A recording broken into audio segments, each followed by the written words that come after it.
ಎಲ್ಲರಿಗೂ ನಮಸ್ಕಾರ. ನಾನು ಗೀತಾ. ವೆಲ್ಕಮ್ ಬ್ಯಾಕ್ ಟು ಪಾಕ ಶೃಂಗಾರ. ದೀಪಾವಳಿ ಹಬ್ಬಕ್ಕೆ ನಮ್ಮ ಕಡೆ ತುಂಬ ವಿಧವಾದ ಫರಾಳನ್ನ ಮಾಡ್ತಿರ್ತಾರೆ. ಕರ್ಜಿಕಾಯಿ, ಚಕ್ಲಿ, ಉಂಡಿ, ಚೂಡ, ಶಂಕರಪಾಳಿ ಹೀಗೆ ಇನ್ನೂ ಅನೇಕ ಥರದ ತಿಂಡಿ ತಿನಿಸುಗಳನ್ನು ಮಾಡ್ತಾರೆ. ಹಬ್ಬಕ್ಕಿಂತ ಒಂದು ವಾರ ಮುಂಚೆನೇ ತಯಾರಿನ ಶುರು ಮಾಡಿರ್ತಾರೆ. ನಾನಿವತ್ತು ದೀಪಾವಳಿ ಫರಾಳಕ್ಕೆ ಅಂತ ಕರ್ಜಿಕಾಯಿ ರೆಸಿಪಿನ ಶೇರ್ ಮಾಡ್ತಾಯಿದ್ದೀನಿ. ನೀವು ಕೂಡ ಕರ್ಜಿಕಾಯಿನ ಮಾಡ್ತಿರ್ಬೋದು, ಆದರೆ ಪ್ರತಿ ಸಲ ಹಬ್ಬಕ್ಕೆ ಅದೇ ಸಿಂಪಲ್ ಕರ್ಜಿಕಾಯಿ ಮಾಡೋ ಬದಲು ಈ ಸಲ ಹಬ್ಬಕ್ಕೆ ನಮ್ಮ ಉತ್ತರ ಕರ್ನಾಟಕದ ಸ್ಪೆಷಲ್ ಸಾಟಿ ಹಚ್ಚಿ ಮಾಡಿದ ಪದರ ಕರ್ಜಿಕಾಯಿನ ಟ್ರೈ ಮಾಡಿ ನೋಡ್ರಿ. ತುಂಬ ಅಂದರೆ ತುಂಬಾ ಚೆನ್ನಾಗಾಗತ್ತೆ. ರೆಗ್ಯುಲರ್ ಕರ್ಜಿಕಾಯಿಗಿಂತ ಈ ಕರ್ಜಿಕಾಯಿ ತುಂಬ ದಿನಗಳವರೆಗೆ ಗರಿ ಗರಿ ಇರುತ್ತೆ. ಆಲ್ಮೋಸ್ಟ್ ಇದನ್ನು ನೀವು 1 ತಿಂಗಳವರೆಗೂ ಸ್ಟೋರ್ ಮಾಡಿಟ್ಕೊಂಡು ತಿನ್ಬೋದು. ಬನ್ನಿ ಹಾಗಾದರೆ ಫಟಾಫಟ್ ಅಂತ ಕರ್ಜಿಕಾಯಿ ಮಾಡೋಕ್ಕೆ ಶುರು ಮಾಡೋಣ. ಹಾಗೆ ಕರ್ಜಿಕಾಯಿ ಮಾಡ್ತಾ ನಾನು ಕೆಲವೊಂದು ಟಿಪ್ಸ್ಗಳನ್ನು ಕೂಡ ಶೇರ್ ಮಾಡ್ತಾಯಿದ್ದೀನಿ. ನೀವು ಕೂಡ ನಂತರ ಜಾಸ್ತಿ ಕ್ವಾಂಟಿಟಿಯಲ್ಲಿ ಕರ್ಜಿಕಾಯಿ ಮಾಡ್ತಾಯಿದ್ರೆ ಇವತ್ತಿನ ವಿಡಿಯೋ ನಿಮಗೆ ಖಂಡಿತ ಹೆಲ್ಪ್ ಆಗುತ್ತೆ. ಸೊ ವಿಡಿಯೋನ ಸ್ಕಿಪ್ ಮಾಡದೆ ಪೂರ್ತಿ ನೋಡ್ತೀರಾ ಅಂತ ಅಂದ್ಕೊಂಡಿದ್ದೀನಿ.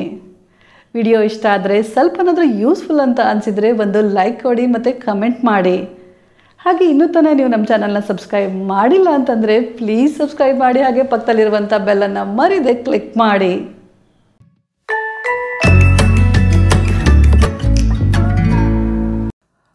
ಮೊದಲು ಒಂದು ಅರ್ಧ kg ಮೈದಾ ಹಿಟ್ಟನ್ನು ಒಂದು ದೊಡ್ಡ ಅಗಲವಾದ ಪಾತ್ರೆಯಲ್ಲಿ ಹಾಕಿ. ಇದು ಕಪ್ಪಲ್ಲಿ ಅಳತೆ ಮಾಡಿದ್ರೆ ಒಂದು 4 ಕಪ್ನಷ್ಟು ಇದೆ. ಈಗ ಇದಕ್ಕೆ ಒಂದು ಅರ್ಧ ಕಪ್ನಷ್ಟು ಚಿರೋಟಿ ರವೆ ಮತ್ತು ಒಂದು ಅರ್ಧ ಟೀ ಸ್ಪೂನಷ್ಟು ಉಪ್ಪು ಹಾಕ್ಬಿಟ್ಟು ಚೆನ್ನಾಗಿ ಮಿಕ್ಸ್ ಮಾಡಿ. ನೀವು ಬರೀ ಮೈದಾ ಹಿಟ್ಟು ಬದಲು ಅರ್ಧ ಮೈದಾ ಹಿಟ್ಟು ಅರ್ಧ ಗೋಧಿ ಹಿಟ್ಟನ್ನು ಕೂಡ ಬಳಸ್ಬೋದು. ಇಲ್ಲಾಂತಂದರೆ ಪೂರ್ತಿ ಇದನ್ನು ಗೋಧಿ ಹಿಟ್ಟಲ್ಲಿ ಕೂಡ ಮಾಡ್ಬೋದು. ಆದರೆ ಕರ್ಜಿಕಾಯಿ ಅಷ್ಟೊಂದು ಗರಿ ಗರಿ ಆಗಲ್ಲ. ಗರಿ ಗರಿ ಆದರೂ ಕೂಡ 1-2 ದಿನದಲ್ಲಿ ಬೇಗನೆ ಮೆತ್ತಗಾಗತ್ತೆ. ಆಮೇಲೆ ಒಂದು ಅರ್ಧ ಕಪ್ನಷ್ಟು ಎಣ್ಣೆ ಹಾಕಿಬಿಟ್ಟು ನಿಧಾನ ಚೆನ್ನಾಗಿ ಮಿಕ್ಸ್ ಮಾಡಿ. ಈ ರೀತಿ ಇದನ್ನು 2 ಕೈನಿಂದ ಚೆನ್ನಾಗಿ ತಿಕ್ತಾ ಮಿಕ್ಸ್ ಮಾಡಬೇಕು. ನೀವು ಬೇಕಂದರೆ ಎಣ್ಣೆನ ಬಿಸಿ ಮಾಡಿ ಕೂಡ ಬಳಸ್ಬೋದು. ಹಿಟ್ಟನ್ನು ಚೆನ್ನಾಗಿ ಮಿಕ್ಸ್ ಮಾಡಿದ ನಂತರ ಈ ರೀತಿ ಇದನ್ನು ಕೈಯಲ್ಲಿ ಮುಷ್ಟಿ ಮಾಡಿ ನೋಡಿ. ಅವಾಗದು ಈ ರೀತಿ ಗಟ್ಟಿ ಮುಷ್ಟಿ ಆಗಬೇಕು. ಅಂದರೆ ನಾವು ಹಿಟ್ಟಿಗೆ ಹಾಕಿದಂಥ ಎಣ್ಣೆ ಕರೆಕ್ಟಾಗಿದೆ ಅಂತ ಅರ್ಥ. ಈಗಿದ್ರಲ್ಲಿ ಸ್ವಲ್ಪ ನೀರು ಹಾಕ್ತಾ ಹಿಟ್ಟನ್ನು ನಾದಬೇಕು. ಸ್ವಲ್ಪ ಗಟ್ಟಿ ಹಿಟ್ಟನ್ನು ನಾದ್ರಿ. ಪೂರಿ ಹಿಟ್ಟಿನ ಹದಕ್ಕೆ ನಾದಿದ್ರೆ ಸಾಕು. ಈಗಿದ್ರ ಮೇಲೆ ಮುಚ್ಚಿಬಿಟ್ಟು ಒಂದು 15-20 ನಿಮಿಷದವರೆಗೂ ನಾವು ಹಿಟ್ಟನ್ನು ನೆನೆಯೋಕ್ಕೆ ಬಿಡಬೇಕಾಗತ್ತೆ. ಅಲ್ಲಿವರೆಗೂ ನಾವು ಕರ್ಜಿಕಾಯಿಗೆ ಸಾಟಿನ ರೆಡಿ ಮಾಡ್ಕೋಬೇಕು. ಒಂದು ಬೌಲಲ್ಲಿ 4 ಟೇಬಲ್ ಸ್ಪೂನಷ್ಟು ಅಕ್ಕಿ ಹಿಟ್ಟು ಮತ್ತು 5 ಟೇಬಲ್ ಸ್ಪೂನಷ್ಟು ತುಪ್ಪ ಹಾಕ್ಬಿಟ್ಟು ಚೆನ್ನಾಗಿ ಮಿಕ್ಸ್ ಮಾಡಿ. ತುಪ್ಪ ಸ್ವಲ್ಪ ಜಾಸ್ತಿ ಬೇಕಾಗುತ್ತೆ. ಅಕ್ಕಿ ಹಿಟ್ಟಿಗಿಂತ ತುಪ್ಪ ಸ್ವಲ್ಪ ಜಾಸ್ತಿ ಇರಬೇಕು. ಈಗ ಇದನ್ನು ಒಂದೇ ಡೈರೆಕ್ಷನಲ್ಲಿ ಸ್ವಲ್ಪ ಹೊತ್ತು ಚೆನ್ನಾಗಿ ಬೀಟ್ ಮಾಡಬೇಕು. ನೋಡಿರಿ, ಒಂದು 7-8 ನಿಮಿಷದವರೆಗೂ ನಾನು ಬೀಟ್ ಮಾಡಿದ್ದೀನಿ. ಇದು ಈ ರೀತಿ ಕ್ರೀಮ್ ಥರ ಆಗಿದೆ. ಕೇಕ್ ಮೇಲೆ ಕ್ರೀಮ್ ಇರುತ್ತಲ್ಲ ಆ ಥರ ಆಗಬೇಕು. ಅಲ್ಲಿವರೆಗೂ ನಾವು ಇದನ್ನು ಚೆನ್ನಾಗಿ ಒಂದೇ ಡೈರೆಕ್ಷನಲ್ಲಿ ಬೀಟ್ ಮಾಡಬೇಕು. ಈಗ ಕರ್ಜಿಕಾಯಿಗೆ ಸಾಟಿ ರೆಡಿ ಆಯಿತು. ಒಂದು 20 ನಿಮಿಷ ಆಗ್ತಾ ಬಂತು. ಈ ಕಡೆ ನಮ್ಮ ಹಿಟ್ಟು ಕೂಡ ಚೆನ್ನಾಗಿ ನೆಂದಿದೆ. ಈ ಹಿಟ್ಟನ್ನು ಮತ್ತೆ ಸ್ವಲ್ಪ ಹೊತ್ತು ನಾದ್ಬಿಟ್ಟು ಆಮೇಲೆ ಈ ರೀತಿ ಒಂದು ಕಲ್ಲು ತೊಗೊಂಡಿದ್ದನ್ನು ಸ್ವಲ್ಪ ಹೊತ್ತು ಕುಟ್ಟಬೇಕು. ಆವಾಗವಾಗ ಪದೇ ಎಲ್ಲ ಕಡೆ ಟರ್ನ್ ಮಾಡ್ತಾ ಇದನ್ನು ಚೆನ್ನಾಗಿ ಕುಟ್ಟಬೇಕು. ಕಲ್ಲು ತೊಗೊಂಡ್ಬಿಟ್ಟು ಚೆನ್ನಾಗಿ ಜಜ್ಜಬೇಕು.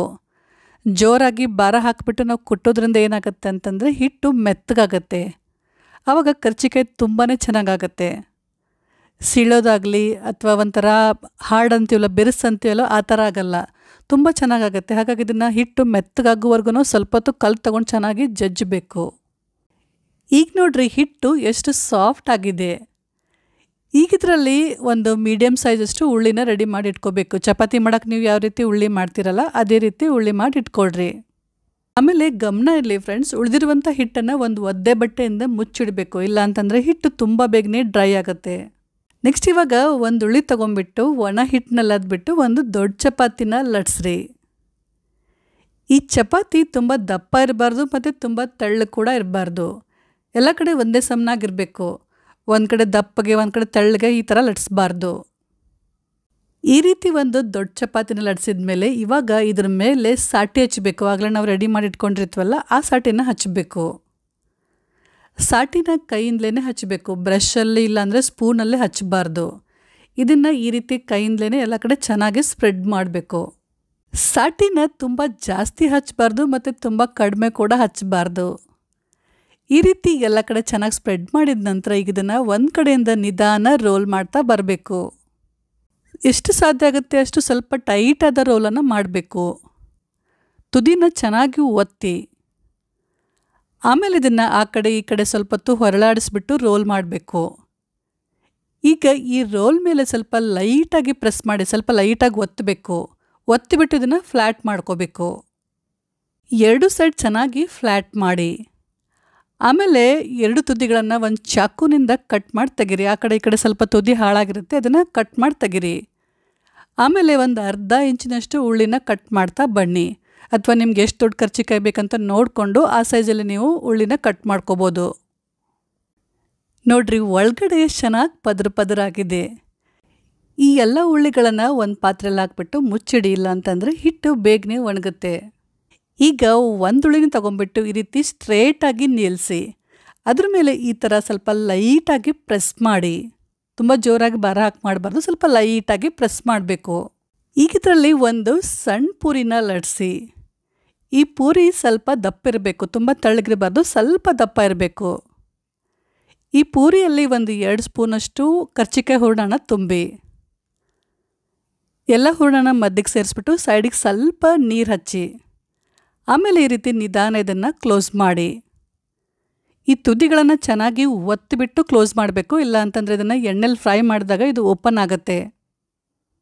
ಹಿಂದೆ ಮತ್ತು ಮುಂದೆ ಎಲ್ಲ ಕಡೆ ಟರ್ನ್ ಮಾಡಿಬಿಟ್ಟು ತುದಿಗಳನ್ನು ಚೆನ್ನಾಗಿ ಕ್ಲೋಸ್ ಮಾಡಬೇಕು. ನೋಡಿ, ಮೇಲ್ಗಡೆ ಪದರಗಳು ಎಷ್ಟು ಚೆನ್ನಾಗಿ ಕಾಣ್ತಾ ಇದೆ. ಇದೇ ರೀತಿ ಉಳಿದ ಹಿಟ್ಟಿನಿಂದ ಕೂಡ ನಾವು ಕರ್ಜಿಕಾಯಿನ ಮಾಡ್ಕೋಬೇಕಾಗತ್ತೆ. ಆಮೇಲೆ ಫ್ರೆಂಡ್ಸ್, ಇನ್ನೊಂದು ವಿಷಯನ ಹೇಳೋದು ಮರ್ತಿದ್ದೆ. ಈ ಕರ್ಜಿಕಾಯಿ ಹೂರಣದ ರೆಸಿಪಿನ ನಾನು ಆಲ್ರೆಡಿ ಶೇರ್ ಮಾಡಿದ್ದೀನಿ, ಹಾಗಾಗಿ ಮತ್ತೆ ಇವತ್ತು ರಿಪೀಟ್ ಆಗುತ್ತೆ ಅಂತ ತೋರ್ಸೋಕ್ಕೆ ಹೋಗಲಿಲ್ಲ. ನಿಮ್ಮ ಕರ್ಜಿಕಾಯಿ ಹೂರಣದ ರೆಸಿಪಿ ಬೇಕು ಅಂತಂದರೆ ಡಿಸ್ಕ್ರಿಪ್ಷನ್ ಬಾಕ್ಸಲ್ಲಿ ಲಿಂಕ್ ಇದೆ, ಪ್ಲೀಸ್ ಚೆಕ್ ಮಾಡಿ. ಈ ರೀತಿ ನೀವು ಒಟ್ಟಿಗೆ ಜಾಸ್ತಿ ಪುರಿಗಳನ್ನು ಲಟ್ಸಿಟ್ಕೊಂಡ್ಬಿಟ್ಟು ಆಮೇಲೆ ಅದರಲ್ಲಿ ಹೂರಣ ತುಂಬ್ಕೋಬೋದು. ಮನೇಲಿ ಯಾರಾದರೂ ಹೆಲ್ಪ್ ಮಾಡೋಕ್ಕಿದ್ರೆ ತುಂಬ ಬೇಗನೆ ಆಗುತ್ತೆ, ಇಲ್ಲಾಂದರೆ ನಂತರ ನೀವು ಕೂಡ ಒಬ್ಬರೇ ಇದ್ದರೆ ಸ್ವಲ್ಪ ಕಷ್ಟ ಆಗುತ್ತೆ. ಆಮೇಲೆ ನಾವು ಎಷ್ಟು ದೊಡ್ಡ ಸೈಜಿನ ಕರ್ಜಿಕಾಯಿ ಮಾಡ್ತೀವಿ ಅಷ್ಟು ಕಡಿಮೆ ಆಗುತ್ತೆ, ಸಣ್ಣದು ಮಾಡಿದ್ರೆ ಜಾಸ್ತಿ ಆಗುತ್ತೆ. ಆಮೇಲೆ ಹೂರಣ ಕೂಡ ನೀವು ಎಷ್ಟು ತುಂಬ್ತೀರ ಅನ್ನೋದ್ರ ಮೇಲೆ ಡಿಪೆಂಡ್ ಆಗಿರುತ್ತೆ. ಸಣ್ಣ ಕರ್ಜಿಕಾಯಿ ಮಾಡಿದ್ರೆ ಒಂದು 80ರಿಂದ 85, 90 ಆಗುತ್ತೆ. ಸ್ವಲ್ಪ ದೊಡ್ಡ ಮಾಡೋಕ್ಕೆ ಹೋದರೆ 80 ಕರ್ಜಿಕಾಯಿ ಆಗ್ಬೋದು. ಹೂರಣ ತುಂಬಿದ ನಂತರ ಒಂದು 5 ನಿಮಿಷ ಕರ್ಜಿಕಾಯಿಗಳನ್ನು ಇದೇ ರೀತಿ ಬಿಡಬೇಕು. ಸ್ವಲ್ಪ ಇವು ಡ್ರೈ ಆಗಬೇಕು. ತುಂಬಿದ ತಕ್ಷಣ ನಾವು ಎಣ್ಣೆಲಿ ಫ್ರೈ ಮಾಡೋಕ್ಕೆ ಹೋದರೆ ಅದು ಎಣ್ಣೆಲಿ ಬಿಟ್ಕೊಳ್ಳೋದು. ಈ ವಿಷಯನ ನೀವು ಗಮನದಲ್ಲಿ ಇಟ್ಕೊಳ್ಳಿ. ಸಣ್ಣ ಉರಿಯಲ್ಲಿ ಎಣ್ಣೆನ ಚೆನ್ನಾಗಿ ಕಾಯಿಸಿ, ಎಣ್ಣೆ ಚೆನ್ನಾಗಿ ಕಾಯ್ದ ನಂತರ ನಿಧಾನ ಇದರಲ್ಲಿ ಕರ್ಜಿಕಾಯಿಗಳನ್ನು ಹಾಕಿ. ಒನ್ ಟೈಮಲ್ಲಿ ಕಡಾಯಲ್ಲಿ ಎಷ್ಟು ಕರ್ಜಿಕಾಯಿ ಹಿಡಿಯುತ್ತೆ ಅಂತ ನೋಡ್ಕೊಂಡು ಹಾಕಿ. ತುಂಬ ಜಾಸ್ತಿನೂ ಹಾಕಬೇಡಿ, ತುಂಬ ಕಡಿಮೆನೂ ಹಾಕಬೇಡಿ. ಆಮೇಲೆ ಎಣ್ಣೆ ಜಾಸ್ತಿ ಕಾಯ್ದಿದ್ರೆ ಕರ್ಜಿಕಾಯಿ ಮೇಲೆ ಗುಳ್ಳೆಗಳು ಜಾಸ್ತಿ ಬರುತ್ತೆ, ಹಾಗಾಗಿ ತುಂಬ ಜಾಸ್ತಿನೂ ಎಣ್ಣೆ ಕಾಯಿಸಬೇಡಿ. ಇದ್ರ ಮೇಲೆ ಈ ರೀತಿ ಸ್ವಲ್ಪ ಎಣ್ಣೆ ಹಾಕ್ತಾ ಫ್ರೈ ಮಾಡ್ತಾ ಹೋಗಿ. ಒಂದು ಸೈಡ್ ಕರ್ಜಿಕಾಯಿನ ಚೆನ್ನಾಗಿ ಫ್ರೈ ಮಾಡಿದ ನಂತರ ನಿಧಾನ ಇದನ್ನು ಟರ್ನ್ ಮಾಡಿ ಹಾಕಿಬಿಟ್ಟು ಇನ್ನೊಂದು ಸೈಡ್ ಕೂಡ ಇದನ್ನು ಸ್ವಲ್ಪ ಹೊತ್ತು ಚೆನ್ನಾಗಿ ಫ್ರೈ ಮಾಡಬೇಕು. 2 ಸೈಡ್ ಕರ್ಜಿಕಾಯಿ ಚೆನ್ನಾಗಿ ಗೋಲ್ಡನ್ ಬ್ರೌನ್ ಆಗಬೇಕು ಮತ್ತು ಗರಿ ಗರಿ ಆಗಬೇಕು. ಅಲ್ಲಿವರೆಗೂ ನಾವು ಇದೇ ರೀತಿ ಇದನ್ನು ಪದೇ ಪದೇ ಟರ್ನ್ ಮಾಡಾಕ್ತಾ ಫ್ರೈ ಮಾಡಬೇಕು.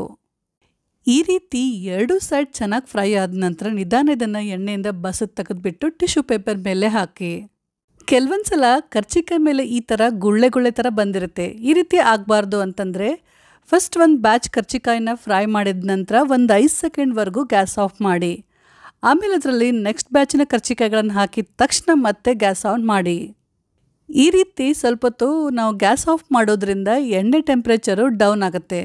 ಆವಾಗ ನೆಕ್ಸ್ಟ್ ಬ್ಯಾಚಿನ ಕರ್ಜಿಕಾಯಿಗಳನ್ನು ಫ್ರೈ ಮಾಡುವಾಗ ಅದ್ರ ಮೇಲೆ ಗುಳ್ಳೆಗಳು ಬರಲ್ಲ, ಎಲ್ಲ ಕಡೆ ಒಂದೇ ಸಮನಾಗಿ ಚೆನ್ನಾಗಿ ಫ್ರೈ ಆಗುತ್ತೆ. ಇದೇ ರೀತಿ ಉಳಿದ ಕರ್ಜಿಕಾಯಿಗಳನ್ನು ಕೂಡ ಫ್ರೈ ಮಾಡಬೇಕು. ಕರ್ಜಿಕಾಯಿ ಪೂರ್ತಿ ತಣ್ಣಗಾದ ನಂತರ ಇನ್ನಷ್ಟು ಗರಿ ಗರಿ ಆಗುತ್ತೆ ಮತ್ತು ಇದರ ಕಲರ್ ಕೂಡ ಇನ್ನಷ್ಟು ಕೆಂಪಗಾಗುತ್ತೆ.